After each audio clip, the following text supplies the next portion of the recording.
بسم اللہ الرحمن الرحیم۔ دنیاوی زندگی ختم ہونے کے ساتھ انسان پر دو وقت ایسے آتے ہیں جو بڑے ہی خطرناک ہیں۔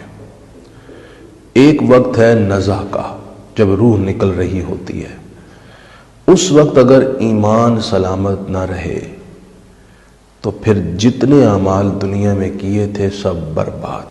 دوسرا وقت ہے قبر میں منکر نکیر کے سوالات کا، اگر ان کے جواب درست نہ دے سکے تو پھر آخرت کی زندگی تباہ ہو جائے گی۔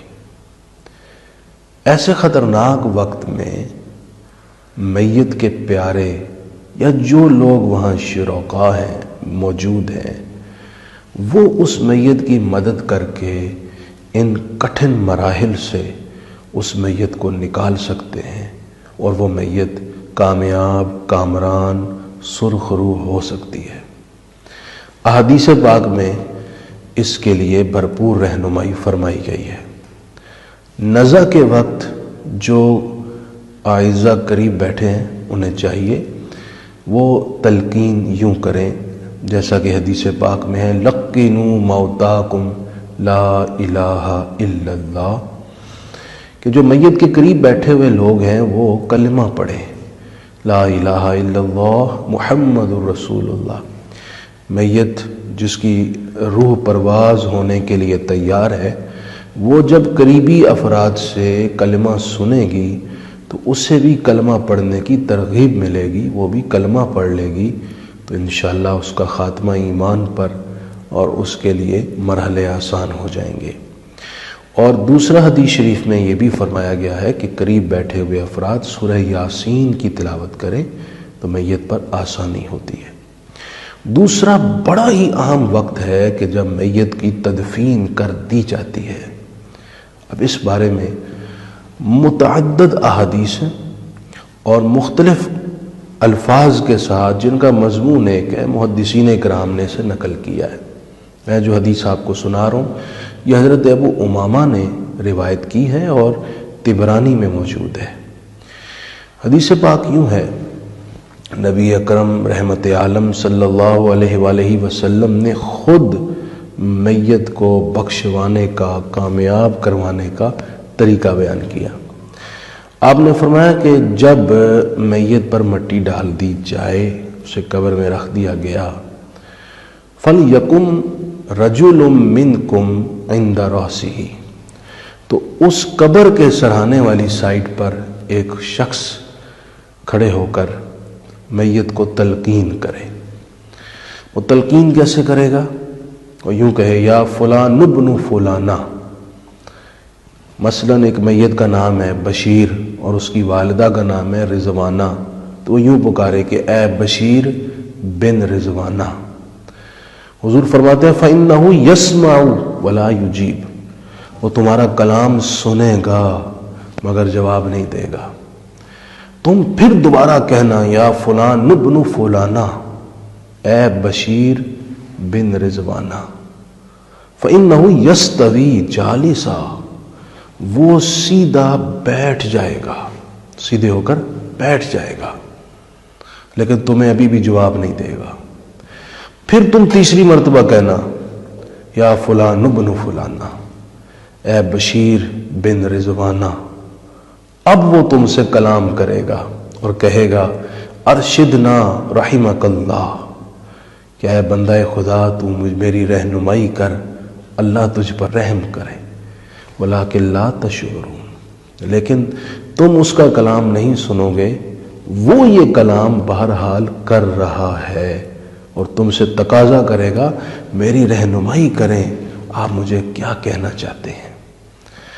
اس وقت تم اسے کہنا، اذکر ما خرجت علیہ من الدنیا شہادت اللہ الہ الا اللہ وان محمدا عبدہ ورسولہ وانک رضیت باللہ ربا وبمحمد نبیا وبالاسلام دینا وبالقرآن اماما۔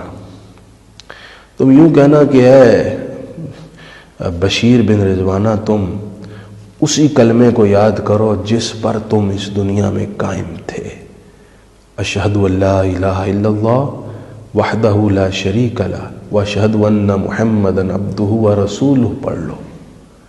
پھر اسے کہو کہ تم یوں کہو کہ میں اللہ کے رب ہونے پر راضی ہوں، جناب محمد صلی اللہ علیہ وآلہ وسلم کے نبی ہونے پر راضی ہوں، میرا دین اسلام ہے میں اس پر راضی ہوں، اور میرا امام قرآن ہے میں اس پر بھی راضی ہوں۔ بس یہ کہہ دو۔ جب تم یہ اس کو کہلوا دو گے، وہ کہے گا، تو جو منکر اور نکیر فرشتے وہاں پر سوالات پوچھنے آئے تھے وہ ایک دوسرے کا ہاتھ پکڑ لیں گے، وہ کہیں گے فقد لقن حجتہ، ایک دوسرے سے کہے گا اس کو تو اس کے پیاروں نے اس کی حجت کی تلقین کر دی ہے، اب ہمارا یہاں کیا کام ہے۔ اور ساتھ یہ بھی کہیں گے وَلَكِنَّ اللَّهَ لَقَّنَهُ دُونَهُمْ، حقیقت یہ ہے کہ اللہ نے اس کو تلقین کی ہے، اللہ نے ہی اس کے پیاروں کے دل میں ڈالا، اس کا سبب بنایا، انہوں نے تلقین کی، اس نے دہرایا، معلوم ہوتا ہے کہ اللہ اس سے راضی ہو گیا ہے۔ فرشتے آپس میں کلام کرتے ہوئے کہ اس کو اس کے پیاروں نے حجت سکھا دی اور اس کا سبب اللہ نے بنایا، اللہ نے ہی تلقین سکھائی، یہ کہہ کر ہاتھ پکڑ کر چلے جائیں گے۔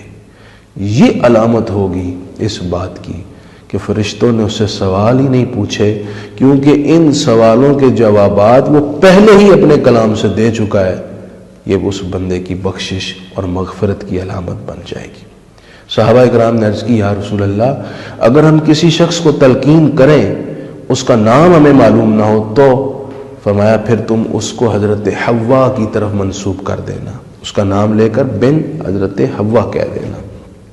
کتنا آسان عمل ہے۔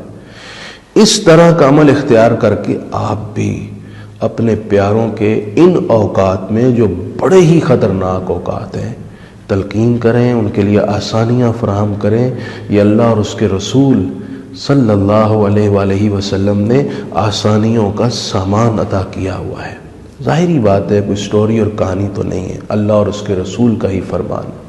امام سیوطی رحمہ اللہ نے در منصور میں سورہ ابراہیم کی آیت نمبر 27 کے تحت وہ آیت ہے یثبت اللہ الذین آمنوا بالقول الثابت فی الحیات الدنیا وفی الآخرہ، کہ اللہ ایمان والوں کو مضبوط قول کے ساتھ دنیا کی زندگی میں اور آخرت کی زندگی میں ثابت رکھتا ہے، انہیں آزمائشوں میں استقامت بخشتا ہے اور وہ پر خطر اوقات میں کامیابی سے نکل جاتے ہیں۔